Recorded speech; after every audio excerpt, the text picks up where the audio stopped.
Usually we do this, like, first thing. Yeah. Now I've been talking to you since, like, 3 o'clock this afternoon. And it's 10:30 at night? It's been 7 hours. I have nothing new to say to you. Yeah. What are we doing here? I don't know. How was your week? I mean... Pretend like I don't know. You know what we didn't talk about? What'd you get for Christmas? Christmas?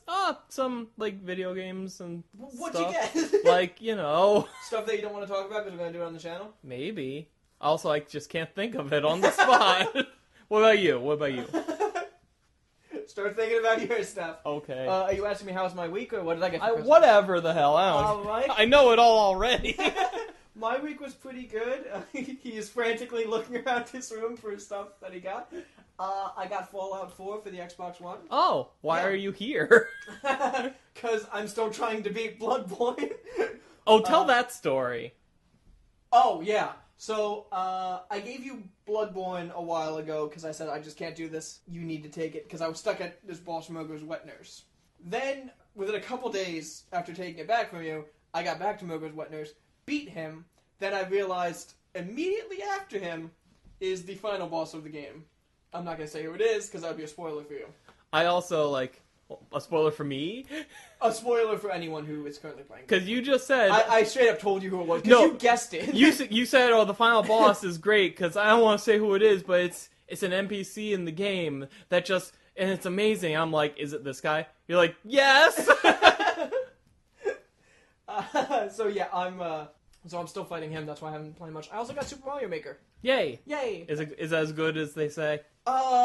Yes. Here's the thing. No. I got it, and I wanted to play some online levels. I wanted to just unlock everything, because I know they have those, I forget what they're called.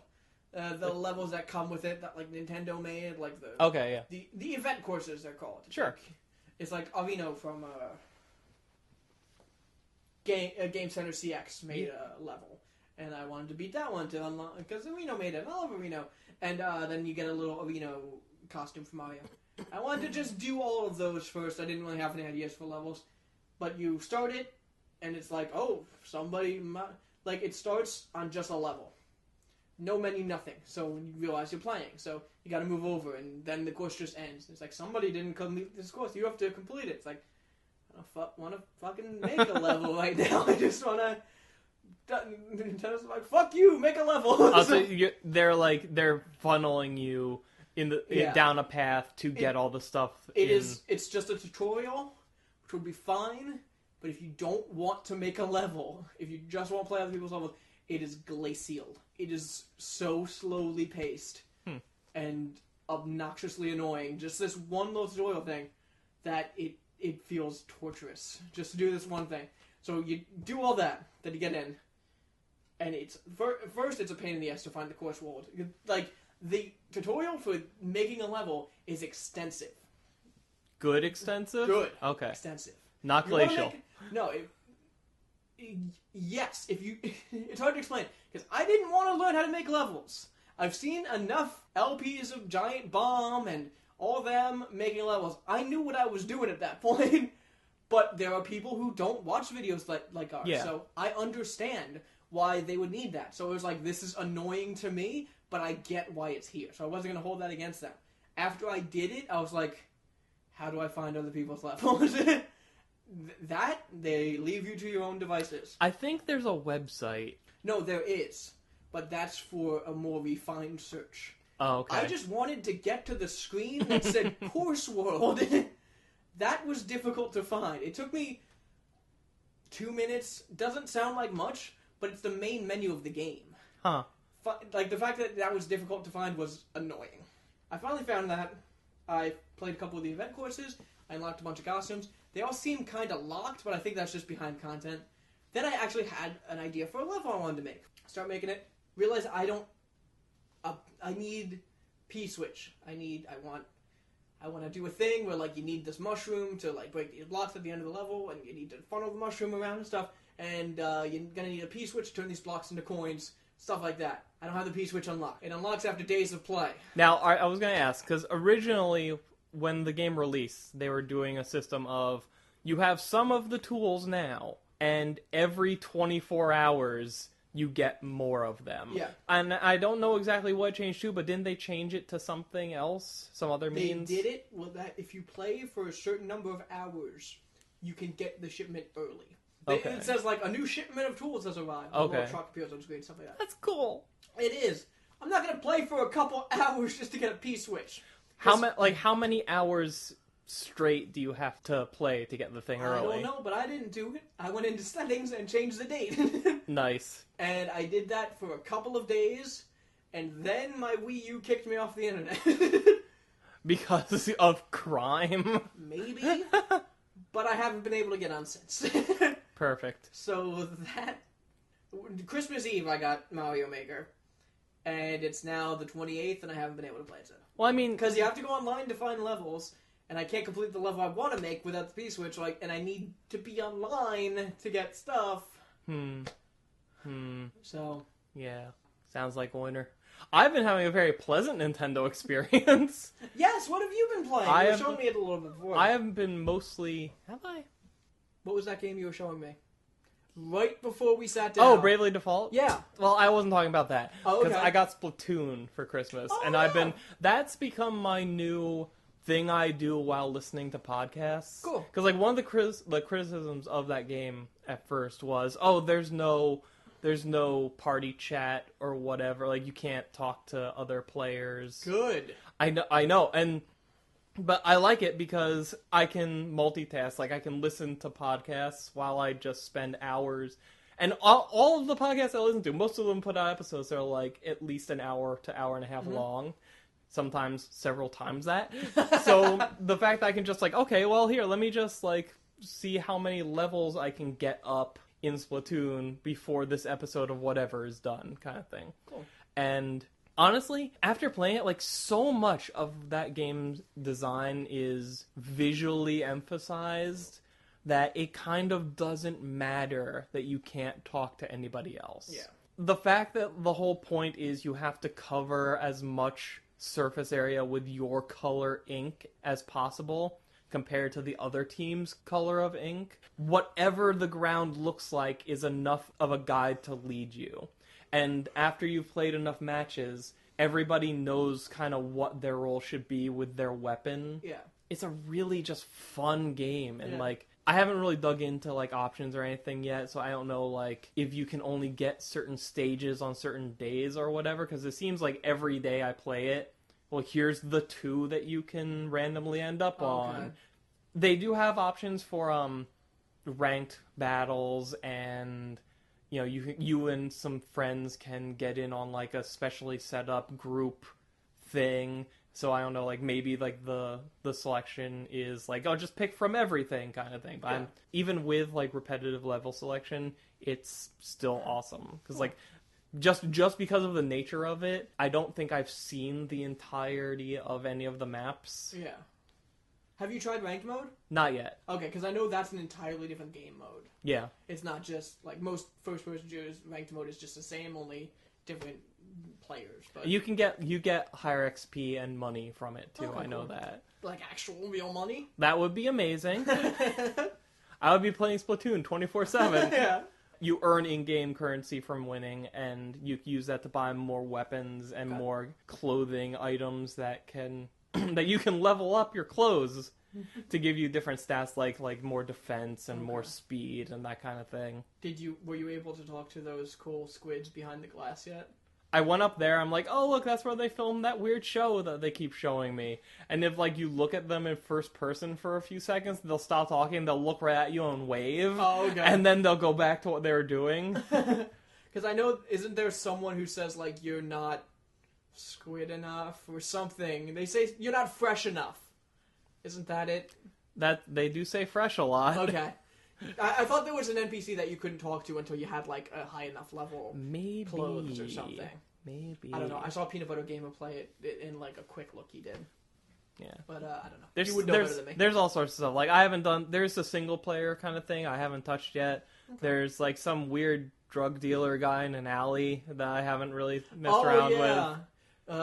His name's like Creepy Weird Guy, isn't it? Yeah, he's like, hey, if you see anything around that anybody else has, I can probably, order it for ya. fell off the back of a squid truck. Yeah. I imagine it's like space where like everything has space in front of it. This is squid. Everything has squid in front of it. Yeah. Speaking of space, we just saw a movie. Yeah, like look at that segue. Yeah, we finally saw Force Awakens. Yeah. Your first Star Wars movie ever. That's a lie. Ever. It was phenomenal. It was really, really good. Yeah. I've seen it once a week so far. It's been out for 2 weeks. Yep. Yep. Unbroken streak. But no, it was really good. I don't know, do we want to go into spoilers or... I don't think we should. No. If you haven't seen this... I think in a little bit, maybe next week or the week after we will. Yeah. But see it immediately. Definitely. And it's kind of the perfect passing of the torch movie. Mm-hmm. I feel like there's, again, without spoilers, there's one big thing they have to do next movie to completely hand it off. Yeah. After which I kind of feel like it will be totally fine to just move on from the classic characters. Yeah, I feel like the third movie in this series is probably going to be the last time we see them. Yeah. The classic Yeah, characters. yeah. And that's fine. I mean, other than Chewie. Chewie should stay around. Do you think so? I think, because the way I look at it is characters like Chewbacca and R2-D2 and C-3PO and now BB-8, because they're not human, they're kind of evergreen. Like, I don't know how Wookiee lifespan and aging works. Do you? No. Chewbacca could be like 5 years old as far as his people are concerned. But he still represents the old guard, in my opinion. Yeah, I Yeah. could see that. And the actor who plays him doesn't want to keep playing him forever, I'm sure. I don't know, he's been doing it this long. Well, he might still want to play him. Yeah. I don't want to see the actor playing him forever. No offense to the actor, he's fantastic. Yeah. But it's time for something new, in my opinion. Oh yeah, and we're getting that. We are getting it. Even though it's still transitional and it's still kind of it's still all new and like this is just the first outing, I feel good about thinking of Star Wars as the story of Finn and Rey and BB-8 and Poe and Kylo Ren and all the other characters who I can't think of the names of off the top of my head right now. You know what this is? This is what Indiana Jones and the Kingdom of the Crystal Skull should have been. And it kind of wanted to be, Yeah. because it brought in that guy from Transformers. What's his Shia name? LaBeouf? Yeah, him. But yeah, it was just so much fun. Mm-hmm. And I can't remember the last time I went to, maybe it was the first Avengers movie. The last time that I went to a movie in the theaters and at the end the whole audience applauded. And now it's happened twice with this movie. It's just awesome.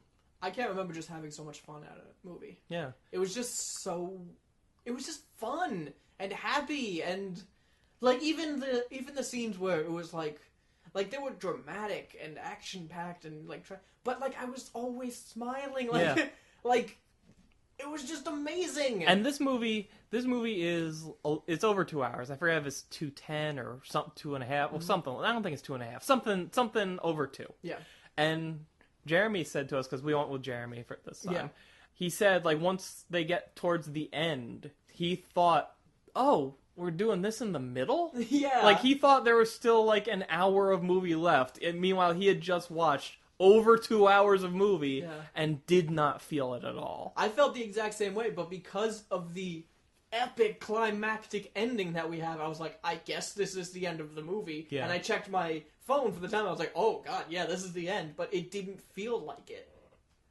It was crazy. Yeah. Yeah. I don't think we even have to recommend it at this point. Like not. everybody is seeing it. It's still selling out. We went to a 3:15 showing, 3:15 in the afternoon, and it was sold out. So, you've been playing Bravely Default. I have. How do you like it? I'm still liking it. Okay. I am past the point? beauty pageant. Okay. So let me tell you about this, because that stupid pageant, I didn't remember this part. Okay. The way it begins, it is 100% unnecessary. Yeah. Because, so, the way this is set up is what I understand to be common for RPGs or whatever, where it's like, oh, you're in this fantasy, medieval-ish fantasy world, and there's a catastrophic event, and you have to purify the crystals to drive away the darkness or whatever. after you get your party together, you fix up the one crystal. And, like, one of your party members is, like, the priestess of that crystal. And all the crystals have their own priestess. Okay. So we travel to the next one over. And that priestess is nowhere to be found. Doesn't look like anybody's been there for a long time. There's also no enemies around. That's suspicious. So you walk up into the big room that has the crystal in it. Okay. Still no enemies around. And your party members are like, okay, you know what? This is okay. I mean, you're here. You can just do the thing like you did at the last one. And, like, your little Navi-esque sidekick is like, yeah, that can work. I mean, there's been cases of that working before, so you can totally do this right here and now. But she's like, no, it wouldn't be right. I need to find the priestess of this crystal. This is her responsibility. No! And Just do it! And that's what the fucking fairy says. She's like, but... I mean, we're right here, and there's nothing trying to stop us at all. We had to fight to the death to get to the first one. She's like, no, I have to find her. I'm like, all right. And so then their plan is, this town over here is having a big, popular beauty pageant, so if I enter... I can get word out, and she'll hear about it, and then she'll find us. So the plan is like, contestant number 3, how would you solve world hunger? Yeah, whatever. We got a crystal over here. We need to heal. Yeah. That's basically it. And that's what she does. Now this, and it works, by the way. And it works immediately. She gets off... She's in the audience? No, she gets off stage. She was a contestant? No, like the your party member. Oh, okay. Leaves the stage, immediately gets handed a letter. Okay. That letter says, oh, it's me, yeah, I heard about your thing, I'm in this place. I have a question. Yes. Did she win the beauty pageant? No, she did not. It was a horrendous failure. Okay. So she finds out via letter where this person is, and then you travel there. It's like the other side of the map. So this person was not... So this whole scenario, the only way it works is if this is a world in which television and email exist. Because as near as I can tell, the only way letters travel is by courier on horseback. Maybe carrier pigeon? I guess. As soon as she got off stage, it was there. Yeah. Magic. Yeah. It's just so fucking... Oh my god. Oh, that's amazing.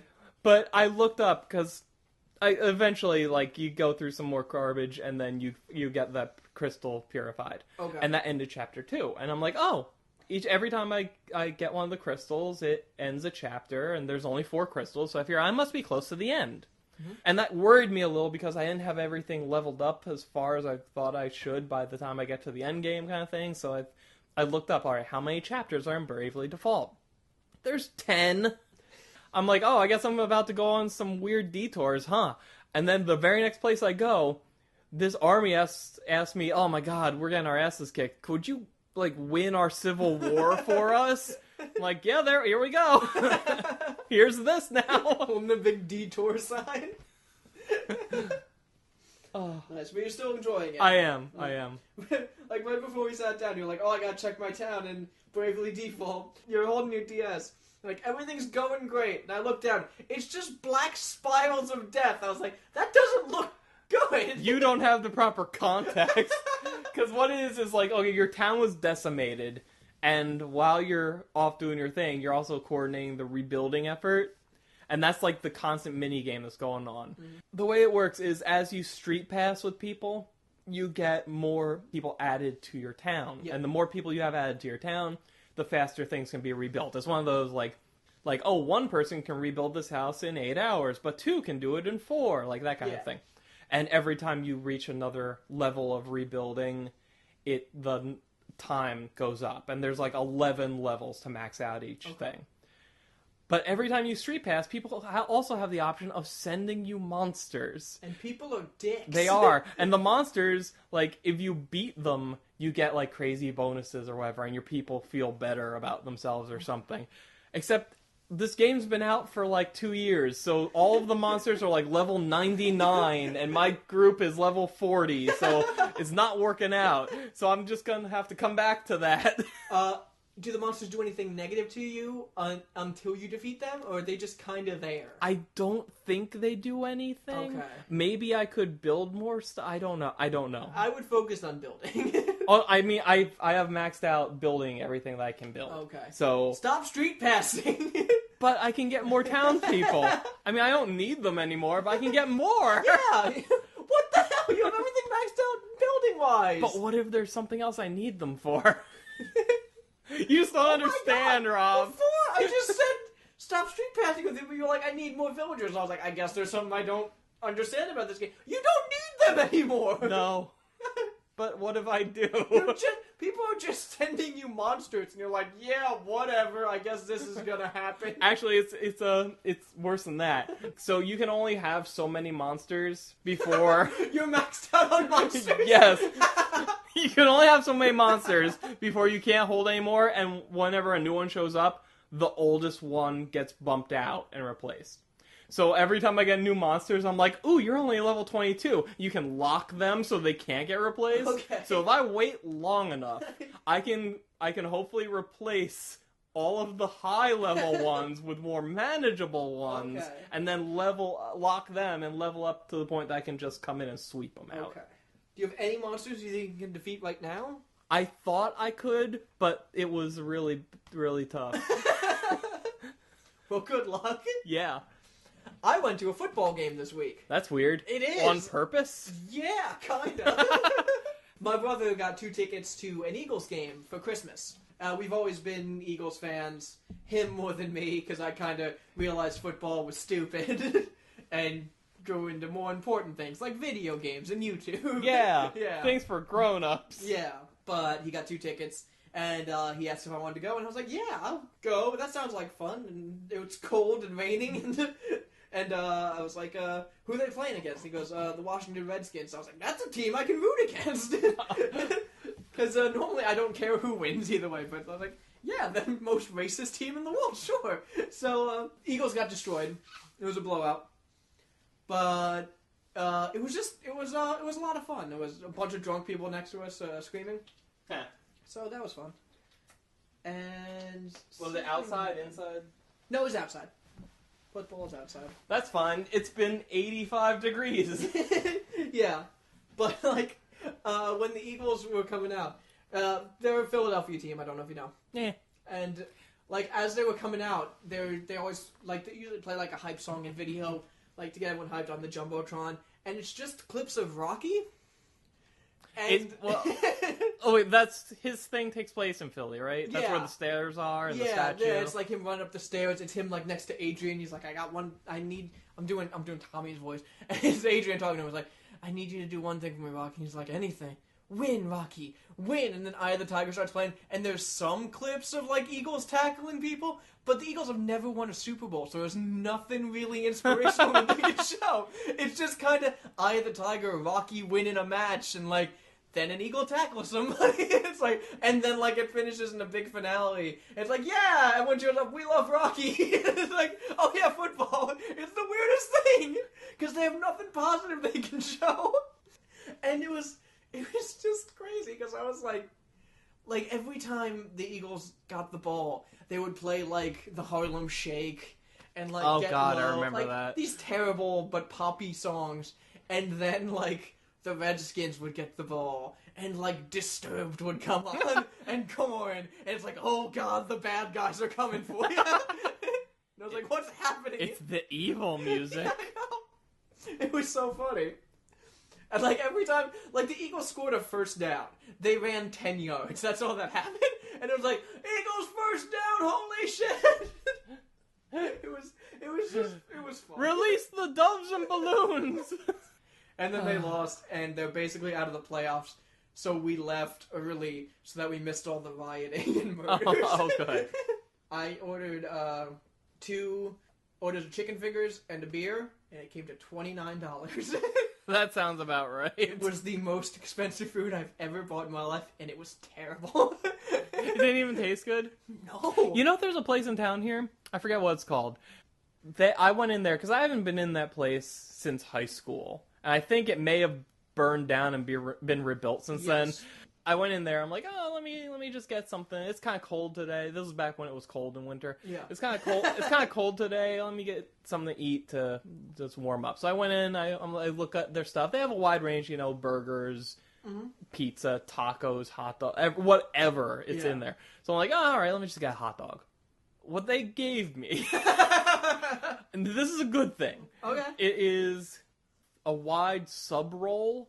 With a pair of foot-long hot dogs inside of it. That's spectacular. That's a hot dog. Awesome. And it comes with fries, and it's like $5. That's not bad. I know, it's amazing. Yeah. No. I haven't eaten anything else from them. Okay. So I'm like, I want to ride this hot dog wagon till it derails. Yep. Anyway. So it wasn't much news this week. There was nothing. Yeah. A Deadpool trailer came out, and that looked awesome. But because of Christmas, it was like nothing. Yeah.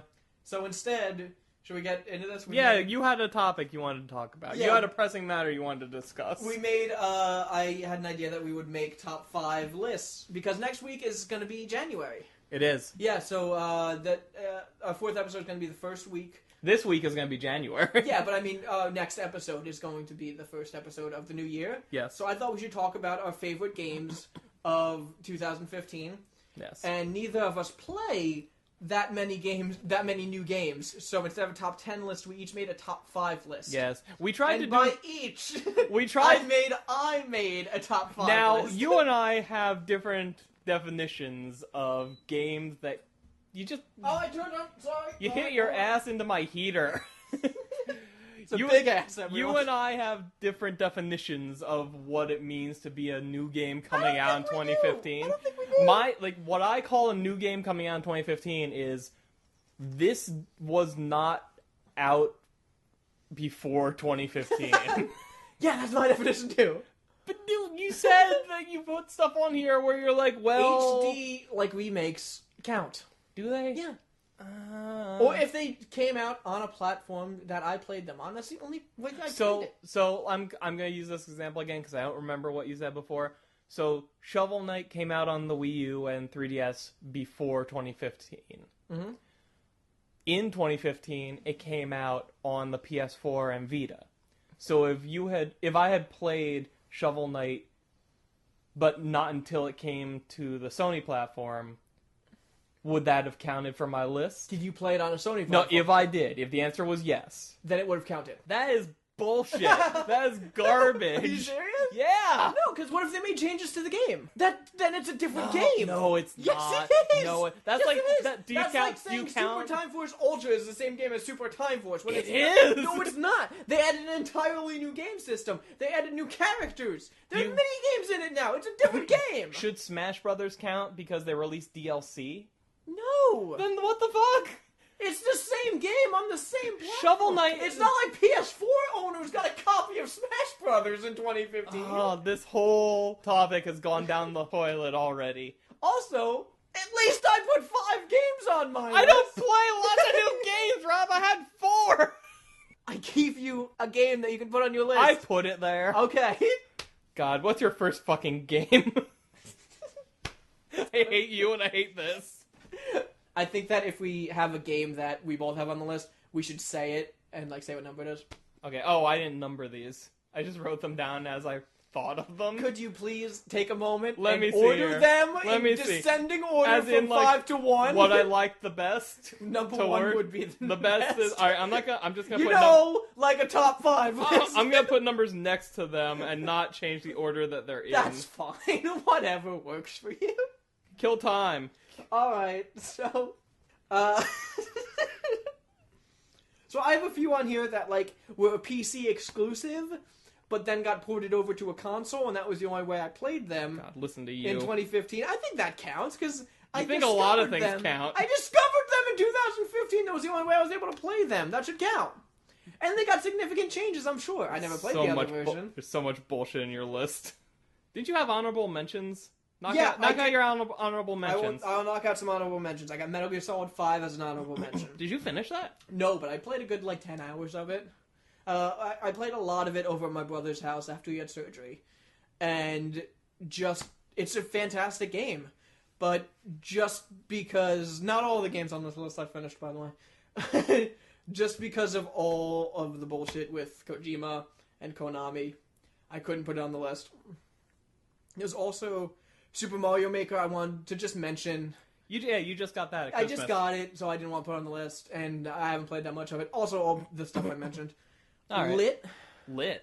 That's a mobile game by Way Forward. Oh, that's that one you were talking about. It Yeah. has kind of the Scott Pilgrim-y art style. Yeah, and it's so much fun. It's fantastic. I think it might be free actually right now. Nice. On iOS and Android, and it's the perfect mobile game in my opinion. I played through it. I beat it. I have all of the essentially the 3-star whatever you want to call it. I have all of that beaten. It's the best. You platinumed it. Yeah, I just wish there was more of it. It's fantastic. Ori and the Blind Forest. I thought you didn't like that. I didn't at first, and I went back to it, and I realized this is the best. And I haven't beaten it, but I'm going to go back to it again and finish it. Hashtag IDARB. Is that a game? It stands for I Drew a Red Box. And it started with a game designer going on Twitter saying, I drew a red box, what do I do now? Hashtag IDARB. And they said, fans said, maybe you should have 2 people playing a game inside the red box, hashtag IDARB. And it just grew from that. And I only played it once with Matt, but it was the most fun afternoon I've ever had in my life. It's just you control 2 teams, and there's basically a soccer ball, and you got to get it into the other player's goal. But every time you do, there's a crazy announcer who shouts things. There's a giant explosion. And it's crazy. You can get into a penalty box, which is under the stage, and if there's somebody above you, you can knock into them. And the teams are insane. There's a Worms team, and you all look like the characters from the game Worm. There's a Way Forward team, and you all have Shantae characters. Aw. Yeah, and it's insane. It's just so much fun. Some of these I don't. Rogue Legacy is a lot of fun. That's another game that was out before, but it got ported to the Xbox One and PS4. That's just a roguelike, and it's a ton of fun. And that's the one that I've heard described as 2D Dark Souls. Yeah, it kind of is. And it's great. And I've never even gotten past the first boss, but I love it, and it's great. Or have you gotten up to the end and then quit? Oh my god. You just blew my mind. Some of these I don't want to mention until you do your list, because they might be on there. Alright, well, let's go in there, because I've ranked them all adequately. Okay, why don't you do your number 5? Alright, number 5. Fallout Shelter. I put this on here for 2 reasons. First, you reminded me that it exists. And second is it's not even for my enjoyment of the game so much as it is the experience I had with it. Because I am 100% awful at Fallout Shelter. Yes. I feel like our awards show should have that moment of that memorial in memory of those we lost this past year, and just have a montage of my characters' faces from my shelter, birth to death dates, which should be Sunday to Tuesday, while in the eyes of an angel. And the adopt a puppy please commercial music is playing behind them. Yeah. That is such a good addicting game that I'm awful at, that it does so much with so little. Even if you suck at it, you have hours and hours and hours of fun with it. Yeah. To the point that the ending was so devastating that I couldn't go back. It's one of those things where it's the point of art isn't to make you feel good, it's to get you to have an honest emotional reaction to it. And this did for me. And I've got the psychological scars now to show for it. That was one of my honorable mentions. Fallout Shelter's great. It is. You've said it all. I think you can do Fallout Shelter-y things in Fallout 4. Oh yeah, you can. It has that animation style and everything. The first time I played Fallout Shelter, I had the same experience, and then I eventually went back.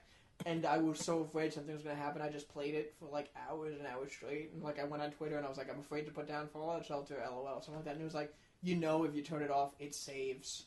Really? And, I didn't realize that I couldn't get attacked when it was off. And I was staying awake trying to play it.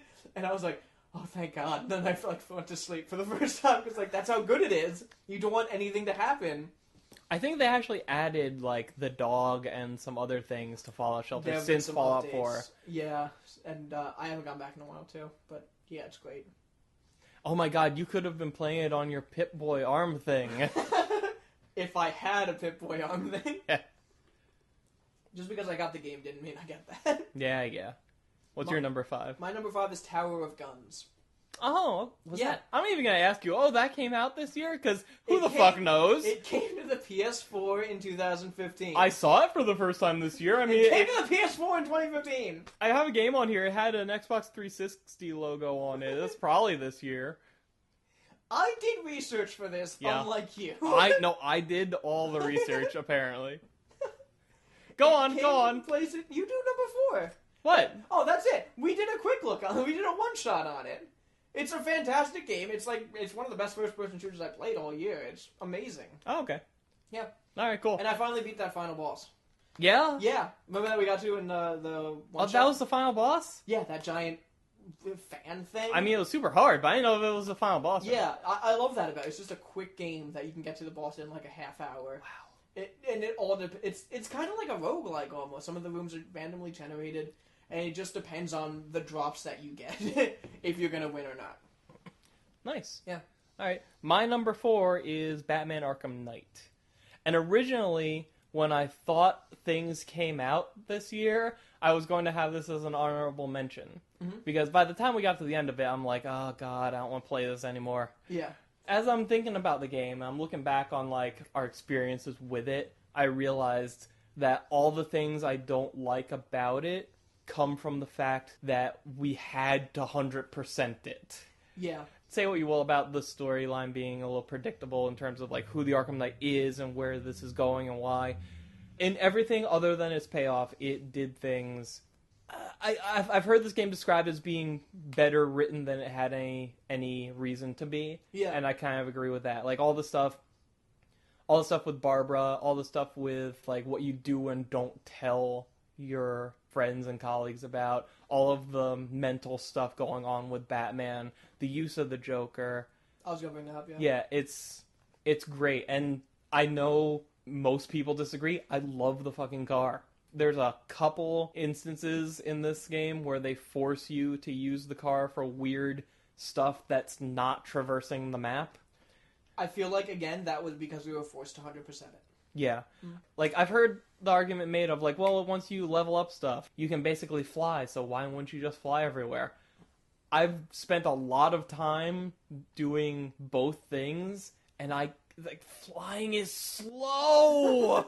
It's so slow. Why would you want to do that when you could, like, be like, just zooming through the streets, crashing this tank through a fully destructible environment to get where you're going. It's so much fun. Maybe it's because this was my first real Arkham game that I spent a lot of time with, but I could not imagine wanting to go through an open world like this with Batman without that, at least as an option. Okay.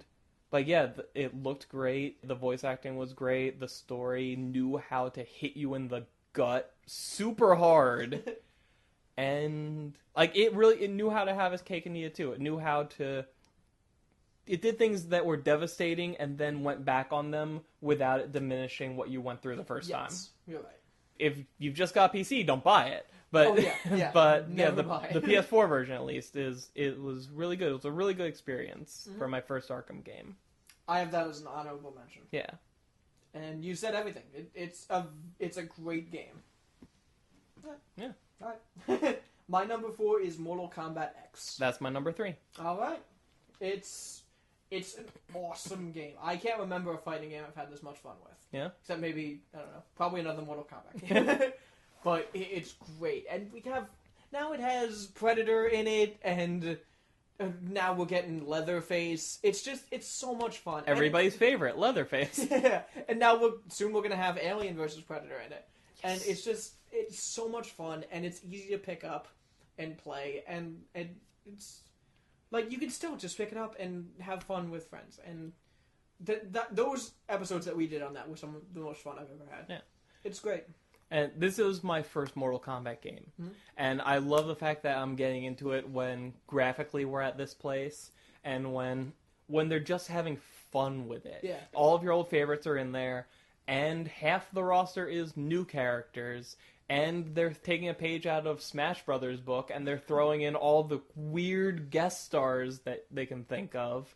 I really like this idea that, okay, you can get one Mortal Kombat game, and that's just sort of going to be a platform that they build on for the next, like, however many years. Yeah. Like, I don't know if there's going to be another Mortal Kombat game on this console generation. Like, maybe there will be, maybe there won't be, I don't know. But, like, there's something I really like about release a fighting game and just keep piling new good stuff on top of it for as long as we possibly can. And then move on to a new thing that's an entirely new thing. Yeah. And it's a lot of fun. It's actually changed everything I thought I understood about Mortal Kombat, because I was always aware of the franchise growing up, but I thought, based on its reputation, I thought, oh, people just like this because it's all like blood and guts and stuff. And yeah. There is an element of that. Oh yeah, but it's really solid too. It's not taking itself seriously. Oh no, yeah. It's like one of the Piranha movies or something. It's a joke. It's not some joke. It's tongue in cheek. Oh yeah. I always thought like, oh, this is like for people who are like, yeah, I love hardcore like brutal shit. But it's like, no, it's like all the most brutal. The more brutal the game gets, the sillier it is. Yeah, exactly. Yeah, and you brought up the new characters. They're all great. There isn't a bad character in that game. Yeah. They're phenomenal. The characters from the original games are growing and changing. Liu Kang from who was one of the main characters in like the original games.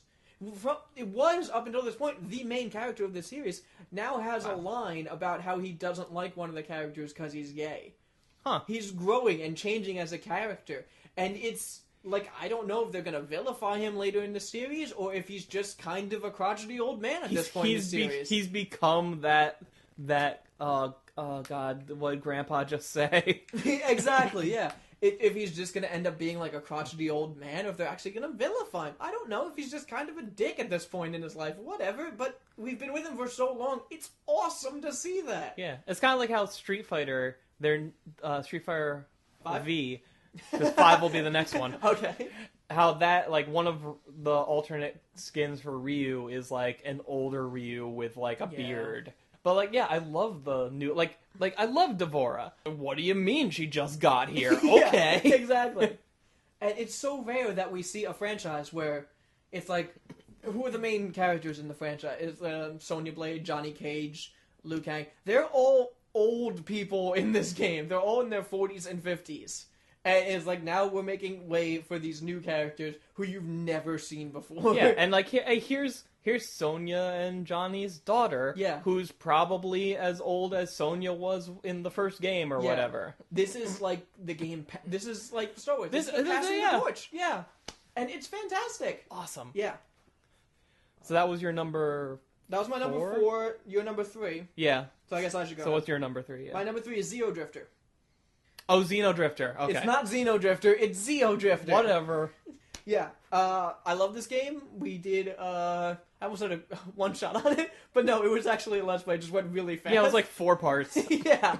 But, yeah, I love it. I think you beat that game in the time it took me to eat a sandwich. Yeah. But it's fantastic. It's just it's basically a Metroid game without the name Metroid on it. And it's just so much fun. And I love just exploring the world, finding all the secrets, killing all the freaky bug people. And, like, when you discovered... Like, I remember you seeing that I could jump into the background from the foreground. And, like, you having the exact same reaction I did. Because I always thought that was just, like, background stuff. And it's so much fun, that game. I love the art style of it. I love how, like, you can find an enemy who just crushes you in the beginning of the game. Because you can go to any of the planets, and there's, like, that one that just shoots that laser at you. Yeah. And just kills you instantly. And then come back later and kill it, and you just feel so powerful. And it's great. Yeah, I think its strength comes from the fact that it keeps it simple, it keeps it classic, but it also changes it up dramatically with an idea that's still simple. Yes. Like, most of the game's mechanics is just, jump and shoot, and and like sometimes move really fast or sometimes shoot a bigger shot. Yeah. But beyond that, it's okay, jump between the background and foreground and platform while doing that and boss fight while doing that. And it adds this whole new layer to things that you didn't have before, which completely changed the way you approach things and play the game without it being this complicated or overthought thing. Yeah. It introduces a new element, and it introduces one element at a time very slowly, and then by the end of the game you're doing all of them at a very high speed, and like you don't even realize it at the time. And I don't know if Metroidvanias are like this often, but the fact that it's so short means that despite the fact that you're going to be backtracking a bunch, you're still not spending so much time with the game that you'll ever get tired of it. Yeah.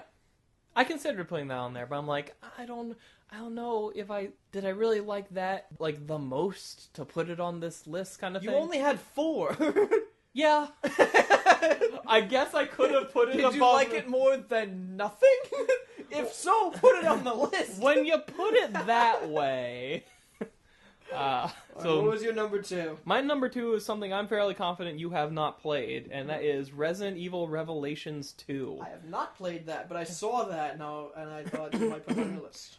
This was just like Mortal Kombat. This was my first Resident Evil game. That's a weird place to start. It is the sequel to a game, spin-off. the sequel to a spin-off, which may or may not close out the Resident Evil ongoing timeline. It was like a really cool experience, and it was a weird thing because I was playing it single player, and that's a 2-player game. It lets you switch back and forth between the characters, but it was really well done. Like you could see the limits of what they were working with, but it stayed like tense and scary, and it mattered what character you were using for what thing. And like again, I feel like this is coming up a lot today, but I felt like someone almost like you who was introduced to Star Wars for the first time with Force Awakens, like from your or someone who never knew anything about Mortal Kombat before X. Yeah. Where from someone else's perspective, all these are the new characters versus the old characters, but to that extreme newbie's perspective, oh, these are just the characters of this thing. Yeah. And they've always been there. So like I've seen a Star Wars movie before. Yeah, now you have. So I'm meeting like characters like Claire and Barry, but at the same time, like I'm also playing as Barry's teenage daughter, who apparently hasn't been around for very long. But in my mind, she's just part of it. She's just there. She's just always like she is as part of Resident Evil to me as Claire is. Okay. And I was impressed by the fact that they like the characters feel like there's a certain realism and authenticity to them. Like Barry's this like overweight middle-aged guy who's going bald. Claire kind of looks like a soccer mom almost, and I'm blanking on Barry's daughter's name, Moira.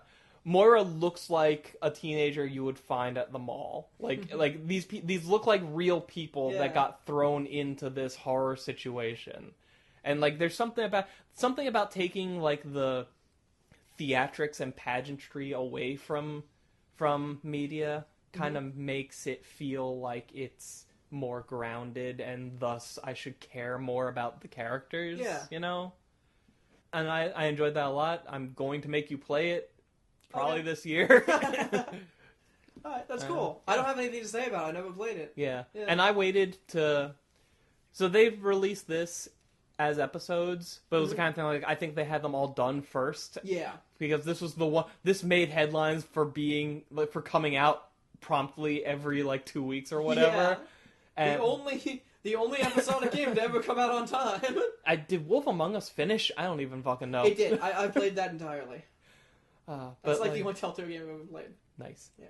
But yeah, it's out. It's on PS4. It's on Vita. Apparently the Vita one's kind of fucked up a little bit. It might be PS3. I don't know. It's on stuff. If you can play it, you should play it. I know the first Revelations was a DS game. Is that were they on a boat or something? Yeah, I've seen that. Yeah, that was a weird, like, I think it was on the Wii maybe too or something. Probably, yeah. And they got ported to the 360. Yeah. Yeah, but no, and it's great. It is a great, I have seen people rave about what a good co-op experience it is. I think it will be especially good for us because, like, Claire is the character that gets all of the guns. Okay. And Moira is the character who, like, she gets a crowbar and a flashlight, and she can use, like... But it's the kind of thing where, like, Moira can see things that Claire cannot. Oh, okay. And, like, the flashlight can find items in the thing and blind and stun enemies. Okay. And also, because I have a crowbar... There's things. So I'm guessing you're playing Moira. Yes. So you just said I. Yes. There's doors Claire cannot get through. Okay. But Moira can. I don't like that I have to rely on you. Thanks. Would you rather I have all the weapons? No, you're right. All right, fine, you're right. But yeah, it's really, really good game. Okay. Surprisingly good entry point into the Resident Evil franchise. Yeah, it really is. Maybe I'll see what some of those other ones are about. I think we will eventually. I hear 4's okay. Oh, I actually, fun fact, I own like 3 copies of 4 and I've never played it. Alright, my number 2 should surprise no one, it's Bloodborne. I've talked about it the past 2 episodes. I've talked about it on every episode. Yep. I love this game. It's phenomenal. It's a Dark Souls game set in a different timeline without shields. It's the best. It's great. Yeah, I don't know how else to right. say. Like I said, I talked about it on every episode. There's nothing else to say about it. Cool. Yeah. So my number 1, and the best game you've played that came out in 2015. Yeah. Let's take a moment. I know, right? This is gonna it feels kind of weird putting this here. Yeah. But just for the sheer amount of fun I've had with it. Add in some music here, okay? Maybe I'll put music, I don't know. I have to put Splatoon here. Okay. Because I've had it for 3 days. And I've put more hours into that game than I have anything else all month. Wow. And it's like... It's just so much fun. It's everything I said before about how, like, I can do it literally any time. Like, yeah. I feel like I play fewer video games because I have so many podcasts I'm subscribed to, and they're all so many hours long, that I'm like, okay, well, maybe I'll play a little of this after I finish this episode. But by the time it's an hour and a half later, I don't feel like playing it anymore. With this, I can just, like, pick it up whenever and just... I can go for the length of the episode. I can do it until my entire to-listen queue is cleared out. Or if I'm not listening to anything, I can just turn it on and just kill an afternoon. Yeah. Like, I feel like I play Splatoon like other people play Destiny or something, except I'm probably going to keep doing it. Yeah, that's fine. That's good. I'm glad you're having fun. Yeah. And there's so much... I can see the shift happening, though, where, like, everybody... Because I've only done the online random battles. Yeah.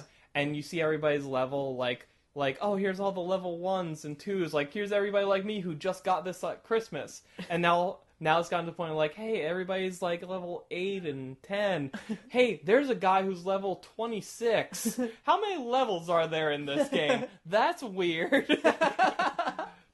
Also, we talked before about how there's no voice chat. Yeah. I don't think you've ever really played a competitive shooter online before. Oh, I assume it's awful. The worst people in the world are yelling at you. Words like you will need to look up to find out how hateful they are. Like, they're making things up to insult you. It's terrible. You will go into a depression you can only imagine. So I applaud Nintendo for not having voice chat on this, because it's essentially a kid's game. It's a game that kids can get into and play, and that's not saying that adults can't play it like us, but kids are going to play it, and they shouldn't have to hear the same bullshit that Call of Duty players hear and Halo players hear. Yeah, and with Call of Duty or Halo, no voice chat probably would be a detriment. Like, I don't think Star Wars Battlefront has it, but I don't know. I think it does. Does it? I think so. Okay. Most shooters do. Yeah, but, like, Nintendo, like, they didn't just build a shooter that should have had one and take it out. Yeah. They built one that's so visually inclined that you don't actually need it. Let me just say, yeah, no shooters need it. No. Some may help with it. Yeah. None needed. Okay. Just shut up, everyone. Stop yelling at me. I cried enough already. There's so many. You can't imagine. Like, you think you can, but you can't. You should get Splatoon so that I can play with you and not have to talk to you. What were we trying to play? We were trying to play Skullgirls. That was another honorable mention because Second Encore came out. No, that does not count. It's a different game. No, no. It's HD. Uh-huh. They added new characters. Yeah. They added an advanced story mode. How is that not a different game? It's the same game. No, it's not. They added stuff to essentially it. a sequel. It's the game plus a bunch of DLC baked in. Yeah, it's basically a sequel. It's not a sequel. Also, honorable mention, Skullgirls is great. Skullgirls is great. Buy Skullgirls, please. Rob's an asshole. Second Encore specifically. Buy that one. The one that came out in 2015. I hate you. We were trying to play Skullgirls. I'm gonna edit out your entire list. We couldn't talk to each other because we couldn't because you didn't have a PS4 headset. That's what. Yeah. So what we did, we got Skype going. Did we get the actual? No, because my setup is fucked up. Yes. So we couldn't. We just couldn't talk to each other. So we had like the Skype like text chat going. Yeah, we had the text chat going. And in between rounds, I would go over and like, oh, Rob said that's something. why and it was type so back. delayed. Because your computer's on the other side of the room. Okay. Yeah, I couldn't see it. Like my TV is on one end of the room and my computer's on the other end, so I had to wait until the round was over, then go over, you then can get type Skype stuff. on your phone, you know. I guess. Anyway, do you want to hear my number one? No. All right, what is it? Hold on, let's make sure we're still recording. Yes. Okay. Alright, my number one's really gonna make you mad. It came out in 2012. Probably before that. My number one is Shantae Risky's Revenge. How? Because the HD remake came out on the PS4 in 2015. You are a piece of garbage.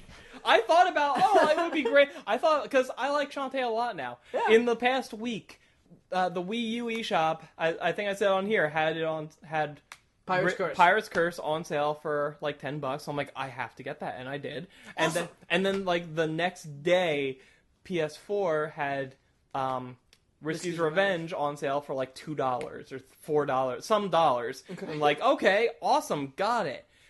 I wish that new Half Genie Hero game would actually come out, because I would love to have played it already and put a Shantae game on this list. Oh well, both of her games are older than that, so I can't put Shantae on this list. That's not true. Because Risky's Revenge technically came out in 2015. I feel like we're gonna have a long talk about what it means to come out in 2015. I know during the Let's Play I said it was a DSi exclusive. Yeah. And the DSi is a very old franchise. From when? From when? 2008 maybe? 2008? Maybe, Before you were born? Back when the world was dealing with its last Star Wars? At the mall, it came up that I'm 26, and you were like, you're 26? I honestly had no idea. Yes. Wow. But, yeah, it came out in 2015. Yeah, it did. So, this is the only version of the game that I've played came out in 2015. That's not what this is. Yes, it is. No. Yes, it is. So, if I'm at like a GameStop, and I'm going through like 3DS games they have there, and I'm like, oh, I've never played Pokemon Diamond or Pearl before, and I play it this year, and I really like it. Could I put that on this list? Because holy shit, I've never played it before, but now I have, and it's this year. Did it come out this year? No. Neither did Shantae. No, that version of the game came out this year. There were bug fixes. There were graphical upgrades. It came out this year. Do you want Did me to Street Fighter V come out this year because the beta has been out? No. What the fuck? If there was a beta for Shantae that came out or something, no. But the game has been playable and released in some form, and everybody's but seen it's it and played it. Out. That's not what I'm saying at all. How do you not get this? I get it. I get it. You're like, all right, here's the rules, but technically, I never specified. I never like gave you a list of rules. Like, oh, here are the rules. Because I have sheet rules across the ground. Because I assumed. You came up with all of these rules in your head, and you're angry at me for not following them. I assumed Best of 2015 meant a game that didn't come out at all before 2015. Well, that was your own mistake. Anyway, what else we tried VR for the first time today. Oh yeah, that did happen. Now what did he have? It was the Samsung Gear VR. Okay. He insisted that it's an Oculus. It said Oculus on the side. I think they're also made by Oculus, but it wasn't. It's not an Oculus calling Rift. it the Oculus. Yeah. But it wasn't. This is the thing where it's like $100 thing that you put your phone into, and that's the screen. Yeah. It was really cool. Yeah. Yeah.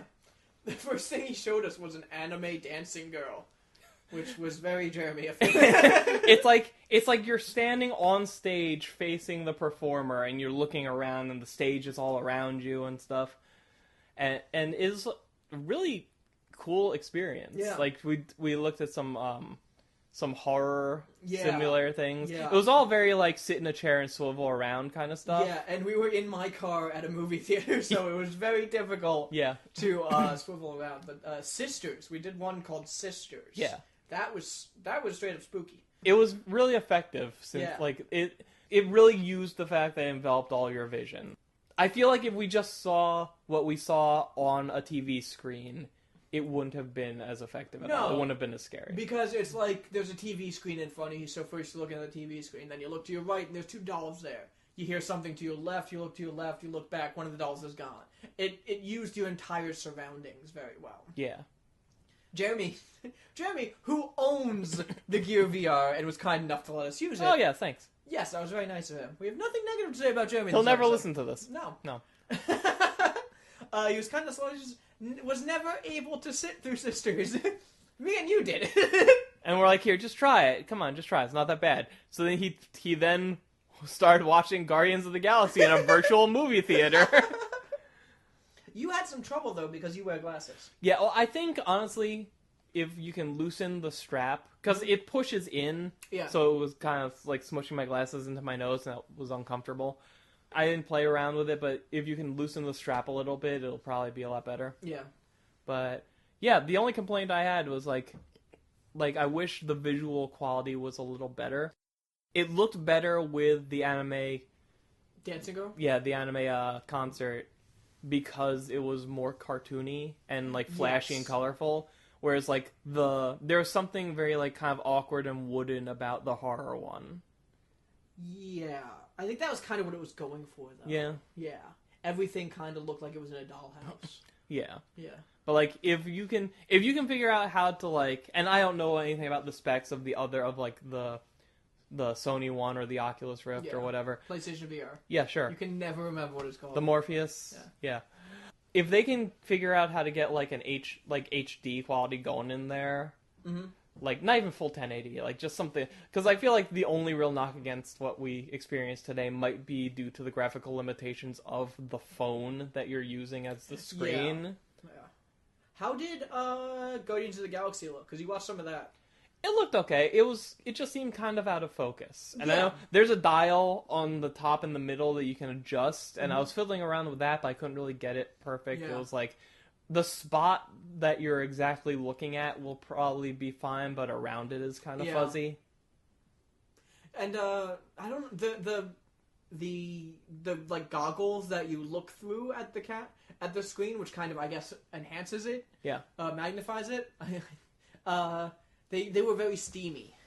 So, we were sitting in a hot car, three of us talking, so I guess that was bound to happen. Yeah. So that could have affected it. I did another demo, a horror demo you did, and it was just like watching a movie, essentially. Oh. There were no graphics in it, it was all live action. Oh. And that looked fine to me, if not, it was a little... I couldn't tell if it was blurry or it was steamy, but aside from that... It looked fine. See, what I want to see, like the real demo I want to see is I want to be in an environment that looks like it's real, you know? Approximate like, oh shit, this looks like it could be like outside. Because I like the experience. I like the experience of, like, putting the thing on and looking around in it, seeing stuff in every different angle. I just need it to get over that graphical hump, which, as far as I know, maybe the others do. I think the Oculus is probably going to be the closest. It better, considering what a fucking beast that is to run. Yeah. Like, you just ordered a gaming PC that may or may not be coming to you. Yes. And when it shows up, it's probably going to be too weak to handle an Oculus. It's definitely going to be too weak, yeah. Yeah. And I believe that the Sony one has, I forget. VR? Oh, yes. PlayStation VR. I told you less than a minute ago. It happens. I know. I'm sorry. But, like, I'm told, like, it has like, it's linked to a box that's, like, Wii U-ish. Okay. That's, like, its processing power down there or whatever. And, like, I think it's power source, too, maybe. Okay. Doesn't it also plug into the PlayStation 4? I don't know. Okay. Maybe that box plugs into the PlayStation 4. I don't know. I'd kind of prefer it if it did, because that means, like, it needs 2 power sources, you know? I mean, just the fact that it has this intermediary thing means that it's probably going to be a lot more powerful because it doesn't have to rely on what the innards of the actual headset itself can do. Yeah. Oh, yeah. Mm-hmm. Which might even allow it to be a little more streamlined, maybe. But I don't know. I still haven't seen what one of those physically looks like. Me neither. So I'm really excited to see where this goes. Me too. I am now much more excited for VR. Because I'd never tried one before this. Yeah, I know. I've never had the chance. Yeah. And it's really cool. I was nervous that I wasn't going to be able to handle a horror demo. Because like, everyone says, like... You're a baby man? That. And, like, people always want to try the horror demos and stuff. But, like, when it's actually in your face, it's much different. And that Sisters one was actually pretty scary. Yeah. There was a doll jumping at the your face. end. Yeah.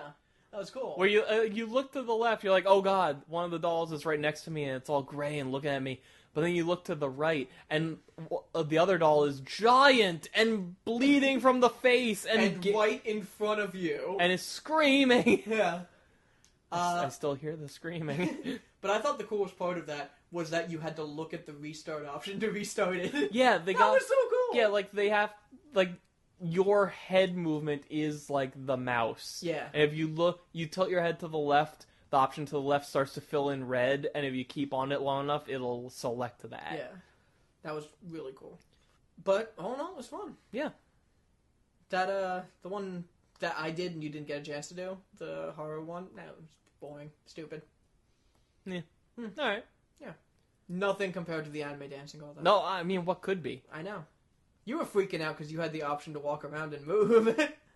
I did. I had no idea what to... So, there's apparently, like... Because there's a button... There's like a D-pad and a button on the side of it.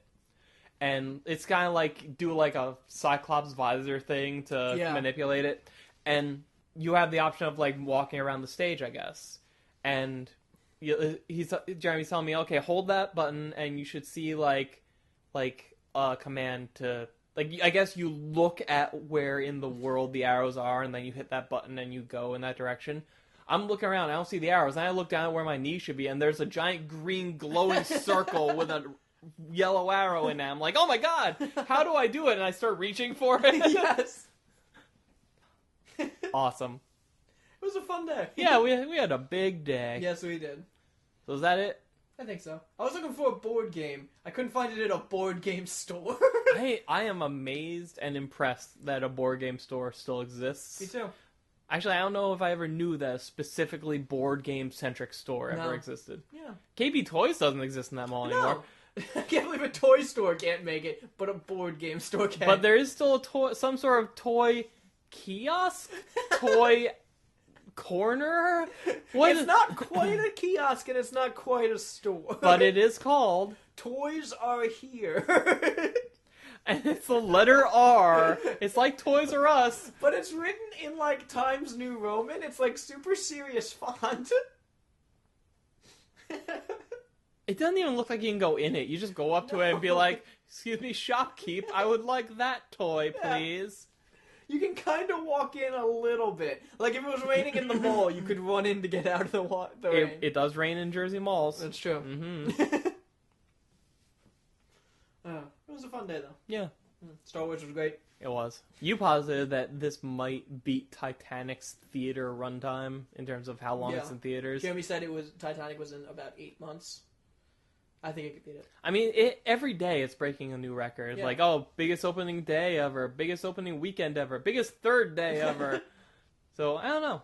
It's still sold out. It's still sold out every day. That's insane. It made like $100 million or $50 million in pre-order tickets before the premiere. Yeah. I don't know. It could make it. I don't know.